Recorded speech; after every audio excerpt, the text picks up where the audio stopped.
كيف شفتوا امبارح الحمد لله توصلنا بزاف المساعدات والاشياء من الشركات. دابا وصلوا لنا بزاف الحقائب. دابا الناس اللي ضاعوا لهم الديور ديالهم ما عندهمش كياخذوا الحوايج ديالهم، وضبرنا بزاف ديال الخيمات. بزاف الخيمات دابا عندنا كلشي في الديبو. عندنا المساعدات للاطفال الصغارين، الادوات ديالهم، الالعاب، الاشياء، الملابس، اللي كوشات الاطفال الصغار.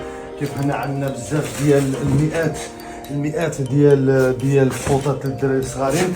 واهم حاجه لان باش نديبانيو الناس اللي ساكنين على برا وكيخافوا يدخلوا الديور ديالهم، درنا لهم الخيمات ديال جوج د الناس باش يدخلوا فيهم.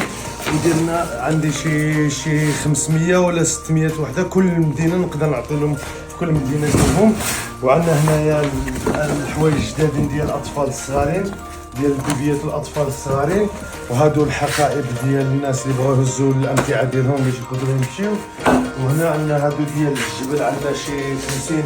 هادو هما الهزازات الطبيه ديال المناطق الجبليه، هادو عسكريين باش كتسهل الامور في المناطق الصعيبه اللي فيها الحضوره والاماكن اللي ما يقدروش يوصلوا لك الهزازات اللي فيهم القوارب.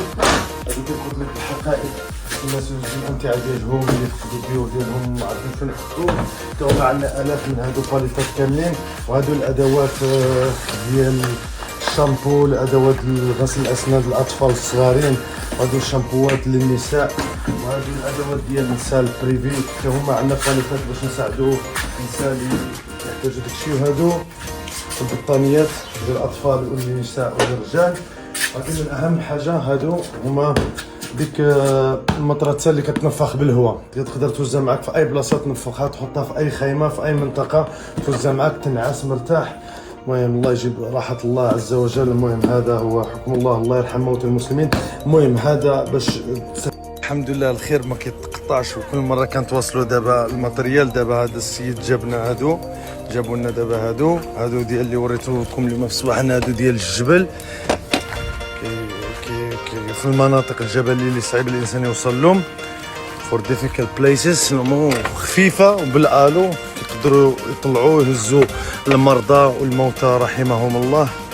المهم الله جعلها في الميزان المقبول الحمد لله. كاميرا فيديو.